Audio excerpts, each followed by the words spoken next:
Bonjour à tous et à toutes. Quand je vous disais qu'il faut se méfier de ce personnage, que c'est un agent double, écoutez bien ce qu'il est en train de dire. Il est en train carrément de nier une réalité sociologique que j'ai encore entendue par les plus grands intellectuels sur France Culture, dont Finkielkraut, qui parle régulièrement dans Réplique, et d'autres sociologues, et Zemmour, et plein de gens qui en parlent de ce grand remplacement. Et ce monsieur est en train de prétendre que c'est une théorie conspirationniste.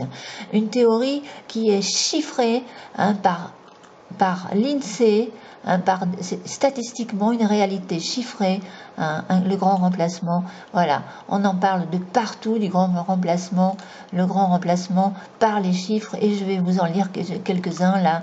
Et dans la réalité, ce que c'est que le grand remplacement, c'est une théorie, mais qui est devenue réalité, de Renaud Camus, qui est loin d'être un imbécile. Là, il y a le PDF. Alors, attendez, je vais laisser parler ce monsieur-là, écoutez bien, parce que franchement, j'ai envie de lui mettre carrément 2 cornes là, 2 cornes. Je vais lui mettre 2 cornes parce que ce monsieur travaille, c'est un agent du système, je vous assure. Ne vous faites pas avoir. Alors, écoutez ça là. Alors qu'il y a 71% des Français qui ne veulent plus entendre parler d'immigration massive et qui sont conscients de ce grand remplacement et que c'est une réalité qui a déjà eu lieu partout ailleurs dans le monde et c'est pas nouveau et on n'est pas obligé de laisser faire ça. C'est pas vrai. Pour le moins surprenante de M. Dupont-Aignan qui a déclaré que, à partir des dernières statistiques démographiques de l'INSEE, que la France était victime du grand remplacement. Il a utilisé la formule même, le grand remplacement, qui, c'est-à-dire, pour ceux qui ne le sauraient pas, c'est une théorie conspirationniste qui consiste à penser qu'il y a un grand plan consistant à substituer à la population française d'origine, qui remonte à 2500 ou 3000 ans, de substituer, l'air de rien, une population venue des pays du Sud et notamment venue du monde arabo-musulman. Voilà.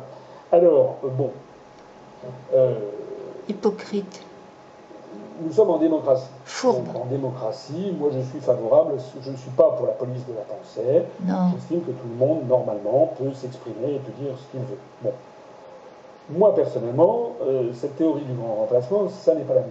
C'est une théorie qui est fantasmatique, conspirationniste. Je vous dis, ce monsieur, il mérite 2 cornes. Là, je vais lui faire 2 cornes. Voilà.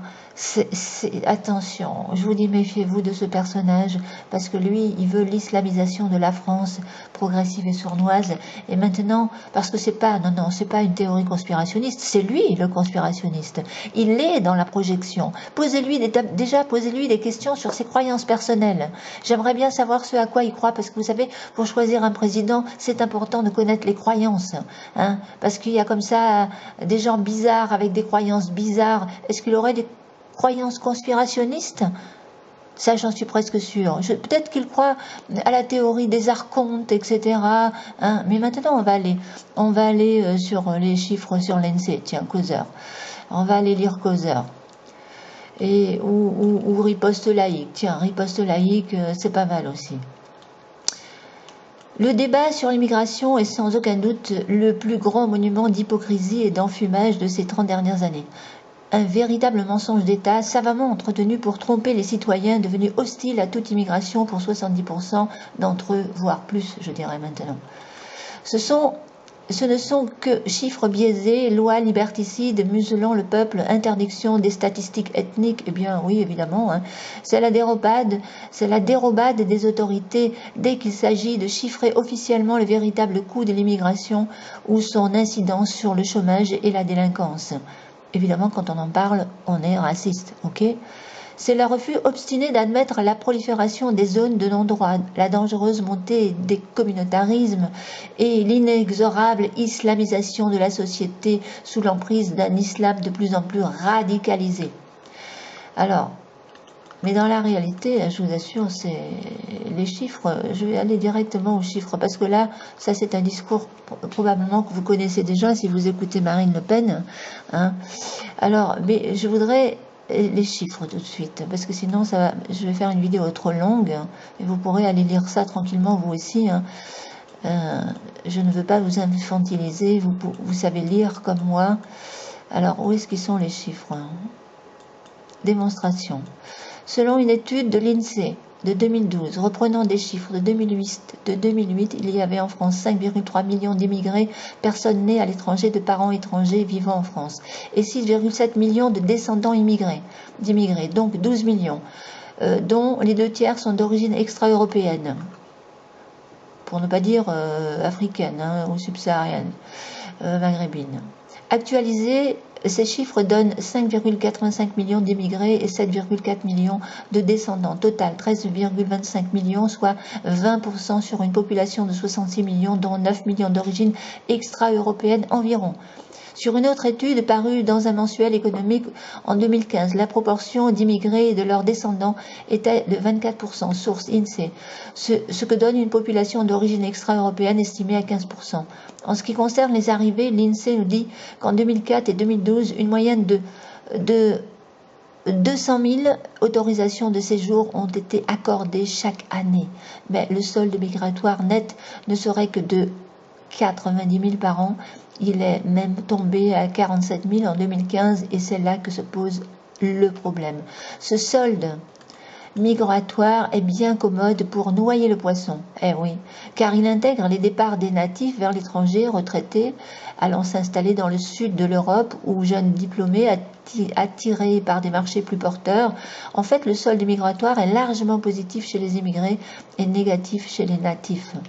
Comme le dit Michel Tribala, ce qui fait que l'apport de l'immigration dans l'augmentation de la population est beaucoup plus important que ne le dit l'INSEE. Le solde net se situe autour de 100 000 pour les immigrés.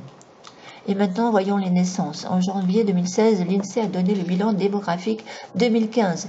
800 000 naissances et 600 000 décès. Solde net 200 000 plus. Un solde migratoire de 47 000. Total 247 000 habitants de plus sur un an. Mais l'INSEE s'empresse d'ajouter que l'essentiel de cette augmentation provient du solde net des naissances et très peu de l'immigration. Faux, car le solde migratoire des immigrés est largement positif. Si on se réfère au passé, il approche de 100 000 comme vu précédemment. D'ailleurs, l'INSEE lui-même reconnaît que son solde migratoire est approximatif. C'est tout dire. Voyons quelle est la part de naissances d'origine immigrée hors UE. On a 15% de femmes immigrées qui ont un taux de fécondité de 3,4 et 85% de natives ayant un taux de fécondité de 1,7. Ce différentiel du simple double des taux de fécondité est reconnu et admis de tous. On sait que le taux de fécondité global en France est de 2 enfants par femme. Sur une base de 100 femmes, nous aurons donc 15 multiplié par 3,4 égale 51 enfants d'origine immigrée. 85 multiplié par 1,7 égale 144,5 enfants chez les natives. Ce qui donne 185, 100 égale, enfin, les chiffres, vous savez, ça me barbe, je vous le dis tout de suite. Alors là, je crois que je vais arrêter de lire, vous lisez ça, parce que ça, c'est vraiment important, et j'ai envie de vous lire un petit peu autre chose, ce que ça veut dire aussi dans la réalité, de ce que les gens vivent dans la réalité, avec ces histoires-là. Et c'est une réalité, je vous assure, Finkielkraut, moi j'aime bien l'écouter parce que il parlait sur une émission avec d'autres personnes, sociologues, bon, je sais plus, anthropologues ou historiens, et il disait vraiment des choses très très vraies, très très vraies. Alors là, par exemple, dans l'article sur Causeur, il parle aussi, par exemple là, du Kosovo. Le Kosovo, il a été remplacé, c'est un pays serbe à la base. Voilà, à commencer par Kosovo qui s'est mis en serve. Le champ des mers, lieu d'une célèbre bataille contre les Turcs, les historiens du futur seront un peu étonnés car la cause de cet effacement du peuple français d'origine, un excès de grandeur d'âme et une naïveté phénoménale, et puis on en rira, on classera cette disparition. Voilà, c'est ça. La lente submersion d'un peuple par un autre, peuple plus prolifique. C'est ce qui s'est passé au Kosovo. Et puis il n'y a pas qu'au Kosovo, si vous reprenez l'histoire et si vous remontez, vous reprenez la Bible, etc., l'Ancien Testament, etc. Enfin bon, il faut un petit peu s'intéresser à l'histoire quand même. Alors maintenant, dans la réalité, ce qui se passe aussi, alors ça c'est quelque chose que j'ai assez vécu, là j'ai vu un passage, ça me rappelle ce que j'ai vécu, c'est incroyable. Alors, Pour définir le grand remplacement, il faut se replonger en 2010 lorsque Renaud Camus utilise pour la première fois cette formule. Selon lui, c'est un phénomène qui tend à faire des minorités ethniques la majorité future, notamment à cause de l'immigration massive et du taux de fécondité beaucoup plus important chez les populations immigrées extra-européennes. Voilà. Alors, autrement dit, le grand remplacement, c'est le remplacement progressif de la population autochtone française et a fortiori européenne par une population étrangère. Plus précisément, il s'agit de la substitution de notre peuple par des vagues toujours plus croissantes d'immigrés dont il entre illégalement un nombre équivalent à des villes comme Lille ou Bordeaux chaque année. Aujourd'hui, la population d'origine extra-européenne est estimée à 12 millions de personnes, soit à peu près 18% de la population de notre pays. Généralement résumé à des suites de pourcentages, le grand remplacement est pourtant et avant tout une réalité sensible que les Français subissent au quotidien. Le grand remplacement, c'est ouvrir la petite brochure contenant l'état civil de sa commune et réaliser que le paragraphe des naissances ne contient plus que des prénoms et noms de consonances africaines et maghrébines, alors que le paragraphe des décès nous est plus familier. Comment pourrait-il en être autrement, alors que 27% des naissances en 2011 était d'origine extra-européenne. Le grand remplacement, c'est se retrouver dans une rame de tramway et se sentir étrangère dans une masse de personnes d'origine émigrée, qui ne nous ressemblent plus. C'est se retrouver perdu, isolé, au milieu d'une foule qui parle toutes les langues sauf le français. C'est là que je peux vous raconter mon anecdote.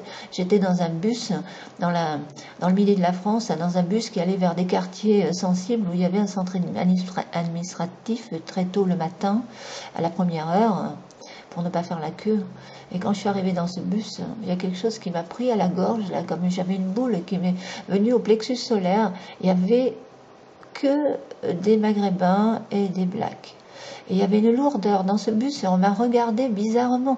Je me suis sentie mal et je me suis assise et j'ai commencé à avoir mal au cœur et je suis tombée dans les pommes. Je vous assure, je ne sais pas ce qui s'est passé là, mais je suis tombée dans les pommes. Et voilà. Et donc on m'a transporté dans un café, puis on a appelé mon copain de l'époque qui est venu me chercher, qui ne comprenait pas ce qui m'est arrivé. Mais je sais pas, mais c'est vraiment spécial, hein, je vous assure. J'étais la seule, ou pratiquement, j'ai pas bien fait attention, mais on était pas nombreux. Hein. Je me suis sentie pratiquement, oui, la seule femme blonde de surcroît dans ce bus. Sans parler de certains quartiers sensibles dans ces régions. Oh là là, c'est terrible. Alors oui, c'est vrai que je crois que là, pour moi, c'est une réalité vécue sur le terrain et par beaucoup de gens. Hein. Alors, le grand remplacement, c'est prendre le métro ou le RER un beau matin et se rendre compte, les arrêts filants, que l'on est la seule blanche, voilà, la dernière babtou sur le chemin. C'est se dire qu'il n'y a décidément plus de place pour le blanc dans cette France, blanc, black, beurre. Bon, moi je dis que les blancs, black, beurre intégrés, qui sont intégrés, francisés, il n'y a aucun souci avec eux, hein, ne vous sentez pas concernés, hein, je vous assure. Hein. Moi, j'ai pas de problème avec eux. Non, après, maintenant, vous savez, il y a Paracels qui a dit « Tout est poison, rien n'est poison ». C'est la dose qui fait le poison, c'est tout. C'est une question de dose. Et là, la dose, il y a trop. C'est trop, et le bateau coule, ça va pas, quoi. Alors, non, on ne peut pas laisser faire ça. Alors, c'est valable dans tous les domaines de toute façon. Que les politiciens de gauche comme de droite nous ont vendu, nous faisant croire inlassablement que le multiculturalisme était un modèle de société où il ferait bon vivre. Non, ça c'est faux. Le vivre ensemble est possible quand on a la même culture, les mêmes croyances religieuses et qu'on est au même niveau économique. Voilà, quand c'est là c'est possible. Entre Européens, à la limite c'est possible. Une Europe des neufs, une Europe des nations, voilà, des nations souveraines, quelque chose comme ça c'est possible. Et ça c'est une belle idée, je dirais même. Alors, et d'ailleurs, je crois que Marine Le Pen, elle parle d'une Europe des nations, hein, c'est ce qu'elle va essayer, puis après, enfin, moi, je ne vais pas revenir là-dessus, là, je vais rester là-dessus. Alors, le grand remplacement, c'est aussi voir l'ancienne église qui trônait autrefois au bout de la rue, n'être désormais que le vaste terrain de construction d'une nouvelle mosquée. Faut-il rappeler qu'en 1965, il y avait 5 mosquées et qu'elles sont désormais 2400 sur le territoire français. Ah oui, là, il faut aussi voir le dossier tabou de la Villardière. Hein, voilà, comment ils font. C'est sournois et progressif, je vous dis. Sournoisement et progressivement, ça se fait. On est à notre barbe, comme on dit. Le grand remplacement, c'est se promener dans sa ville natale et observer le changement substantiel qui s'est produit en quelques années. En effet, difficile de retrouver sa librairie antique préférée, puisqu'elle est devenue une échoppe de vêtements orientaux traditionnels, difficile de déguster et de trouver une tranche de jambon pour laquelle l'on risque désormais l'agression, comme à Reims l'an dernier, ou quand sa boucherie favorite s'est transformée en restaurant à kebab. Difficile de reconnaître ses voisins d'enfance quand Iab et Nikab sont dès lors de rigueur. Difficile de se sentir chez soi quand les murs ont été défigurés par des Nick la France ou encore Chasse au blanc ou Nique ta mère, enfin, oh là là. Ah oui, à la peinture noire, rouge, tout ce qu'on voudra. Difficile de se sentir français quand la France disparaît. Les Français qui osent voir le grand remplacement en face ne sont pas victimes d'hallucinations. Non, non, non. Ce sont des Français, pour moi, ce sont des Français lucides et je suis lucide. Non, je ne suis pas sous drogue ou cannabis comme certains sur Internet, hein, pour qui l'immigration ne se résume pas à de longs tableaux de chiffres, mais à une dure réalité. Ce sont des Français qui ont leur pays, la France, à cœur et qui refusent de voir leur identité et civilisation se fragmenter, se dissoudre au profit de cultures qui ne sont pas les leurs. Ce sont des Français qui souhaitent vivre sur leur terre, monsieur Asselineau, selon leurs coutumes et refusent de devenir une minorité. Ce sont des Français qui ne désirent plus reculer et qui ont fait leur slogan que les identitaires crient depuis plus de 10 ans. Ici, c'est chez nous. Ok, chez nous. Mais vous, monsieur Asselineau, vous n'êtes pas patriote. Vous êtes un patriote par défaut et vous travaillez pour le système. Vous êtes, et vu le profil psychologique de ma vidéo précédente, eh bien j'ai envie de dire, Français, patriotes sincères, faites très attention pour qui vous allez voter aux prochaines élections. Surtout pas lui au premier tour, mais surtout pas lui au premier tour. Il est encore peut-être même plus dangereux que d'autres. Merci pour l'écoute.